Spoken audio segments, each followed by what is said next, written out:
Detail చూస్తే ఇండ్లు కూల్చి గాంధీ విగ్రహం పెట్టాలనుకుంటున్న రేవంత్ సర్కారుకు వ్యతిరేకంగా మూసీ జన్ ఆందోళన నిరసనలు ఉధృతమవుతున్నాయి. హైదర్ షా కోర్టులో మూసీ బాధితులు మౌన దీక్షకు దిగారు.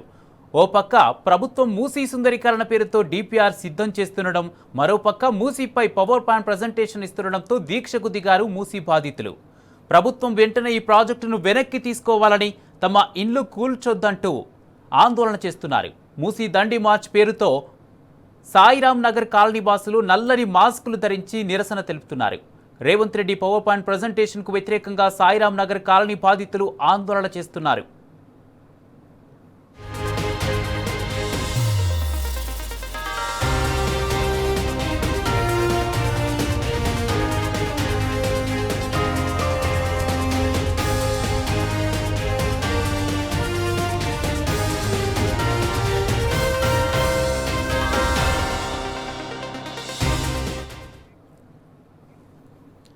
మూసీ బాధితులు హైదర్ షా కోట సాయిరాం నగర్లో ఆందోళన చేస్తున్నారు. దీనికి సంబంధించి పూర్తి అప్డేట్స్ మా ప్రతినిధి కిరణ్ లైవ్ ద్వారా అందజేస్తారు. కిరణ్, మూసీ బాధితులు ఆందోళనకు దిగినట్టుగా తెలుస్తుంది. దీనికి సంబంధించి పూర్తి అప్డేట్స్ ఏంటి?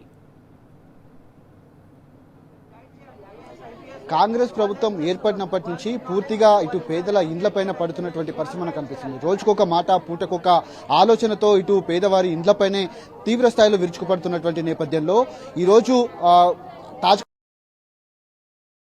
పవర్ పాయింట్ ప్రజెంటేషన్ ను ఆ ముఖ్యమంత్రి రేవంత్ రెడ్డి ఇవ్వబోతున్నారని తెలిసినటువంటి హైదర్ షా కోర్టులో శ్రీరామ్ సాయి నగర్ లో ఉన్నటువంటి కొంతమంది కాలనీవాసులంతా కూడా మౌన దీక్షకు దిగారు. ప్రస్తుతం మన చేతిలో ఉన్నటువంటి ఈ కార్డు ఏదైతే ఉందో, పోస్ట్ కార్డు ఉద్యమంతో పాటు నల్లటి మాస్కులు ధరించి వీళ్ళంతా నిరసన కార్యక్రమం చేపడుతున్నారు. రాహుల్ గాంధీకి ఒక పోస్ట్ కార్డు ఉద్యమాన్ని కూడా వీళ్ళు ప్రారంభించినటువంటి పరిస్థితి కనబడుతుంది. ఎందుకంటే ఉన్నటువంటి మూసీ సుందరీకరణలో భాగంగా తమ ఇండ్లు కూల్చొద్దు, ఆ ప్రాజెక్టుకు మేము వ్యతిరేకం కాదు, అయితే పూర్తి స్థాయిలో వీళ్ళంతా కూడా తమ ఇండ్లను ఇచ్చేది లేదంటూ కూడా కాలనీ వాసులంతా కూడా నిరసన కార్యక్రమానికి దిగినటువంటి పరిస్థితులు అయితే మనకు కనిపిస్తా ఉన్నాయి. నల్లని మాస్కులు ధరించి పూర్తిగా ప్లకార్డులతో ఈరోజు ఉదయం నుంచి సాయంత్రం వరకు వీళ్ళంతా ఆ నిరసన కార్యక్రమానికి కూర్చున్నటువంటి పరిస్థితులు మనకు కనిపిస్తా ఉన్నాయి. ఈ నేపథ్యంలోనే పూర్తి స్థాయిలో మూసీ సుందరీకరణ అంటూ అటు గాంధీ సరోవర్ అంటూ పేదల ఇండ్లపైనే పడతా ఉన్నారు. దాదాపు 400 ఇండ్లు ఇక్కడున్నాయి.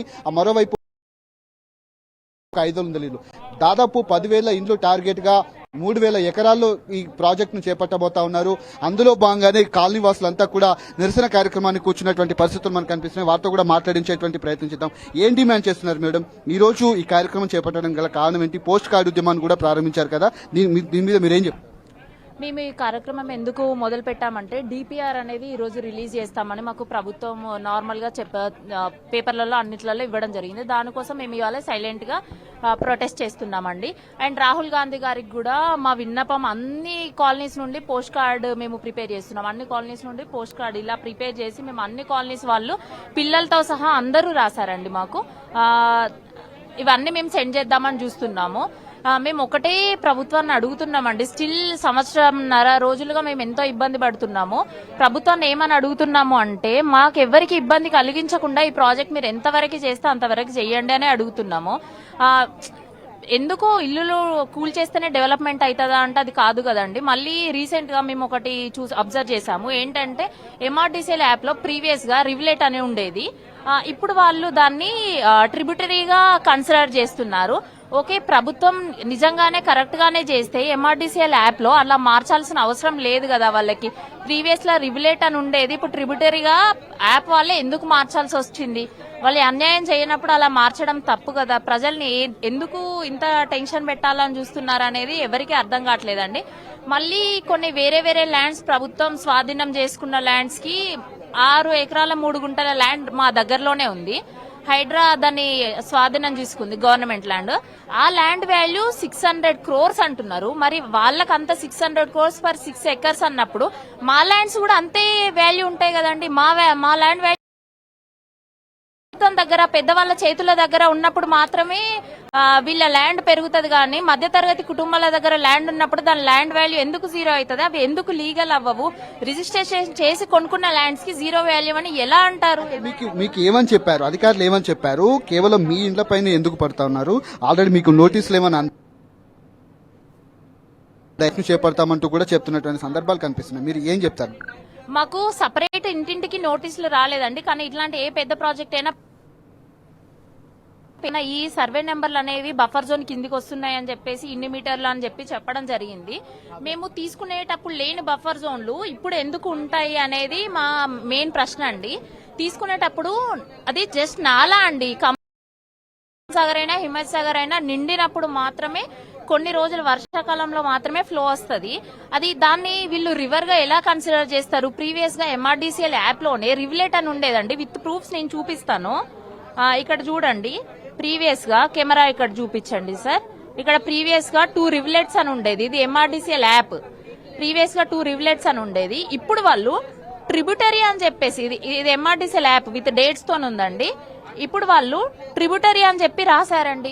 ఇది ఎంతవరకు కరెక్ట్ అండి? ప్రీవియస్ గా అంటే వాళ్ళు ప్రభుత్వం చేతిలో ఉందని ఏదైనా అది మార్చుకోవచ్చా? ప్రజల్ని ఇంతమంది ఇట్లా రోడ్ల మీద పడేయొచ్చా? ఇది ఏ ప్రభుత్వం అయినా ఇలా చెయ్యొద్దండి. ఇది అస్సలు కరెక్ట్ కాదు. ప్రజలకు ఇబ్బంది పెట్టే ఏ ప్రభుత్వం ఎన్ని రోజులు ఎక్కువ రోజులు ఎవ్వరూ ఉండరండి.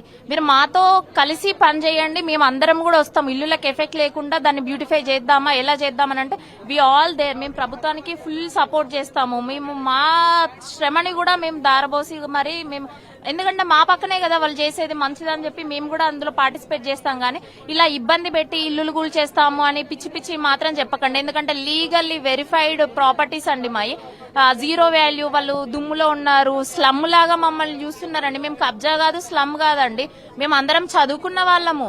లీగల్ గా అన్ని వెరిఫై చేసుకొని, లాయర్స్ ని పెట్టుకొని వెరిఫై చేసుకొని, లోన్స్ తీసుకొని, ప్రాపర్ రిజిస్ట్రేషన్స్ ఫీజు కట్టుకొని రిజిస్టర్ చేసుకున్న వాళ్ళం మేము. సో ప్రభుత్వం ఒకటే అన్ని మాకు ఇబ్బంది లేకుండా చూడాలని కోరుకుంటున్నాం. మీరేం చెప్తారు మేడం? ఈ ప్రాజెక్టుకు సంబంధించినటువంటి అంశాల్లో చాలా మంది కూడా ఇండ్లు పోయేటువంటి ప్రమాదం అయితే మేము చెప్పేది ఒకటేనండి, మా ఇల్లు మా ఆశల్ని డిస్ట్రాయ్ చేయకుండా, ఒక మిడిల్ క్లాస్ ఉమెన్ గా చెప్తున్నాను, మా ఆశల్ని డిస్ట్రాయ్ చేయకుండా మీరు ఏదైతే అభివృద్ధి చేయగలుగుతారో దానికి వీఆర్ రెడీ. మేము వస్తామండి. మీరు క్లీన్ చేస్తుంటే దానికి హెల్ప్ కింద వాలంటీర్ గా మేము హెల్ప్ చేస్తాం. చూడండి, మీ పక్కన, మీ కాలనీల పక్కన ఏదైతే మూసీ రివర్ ఫ్లో అవుతుందో దాన్ని క్లీన్ గా ఉంచే బాధ్యత మీది, రెస్పాన్సిబిలిటీ మీదంటే అది తీసుకోవడానికి కూడా మేము రెడీగా ఉన్నామండి. అంటే మేము కొంచెం మంత్ కింద మెయింటెనెన్స్ అని చెప్పేసి పక్కకు పెట్టుకొని మేమే పర్సనల్ గా వాళ్ళని క్లీన్ చేయించడానికి కూడా మేము రెడీగా ఉన్నాం. కానీ దయచేసి మూసీ బ్యూటిఫికేషన్, మూసీ క్లీనింగ్ అనే పేరుతో మమ్మల్ని ఇబ్బంది పెట్టకండి.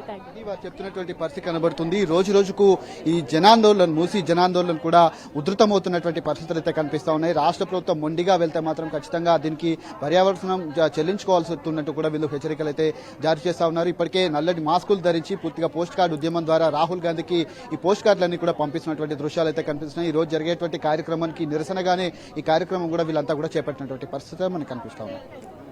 Right, thank you Kiran.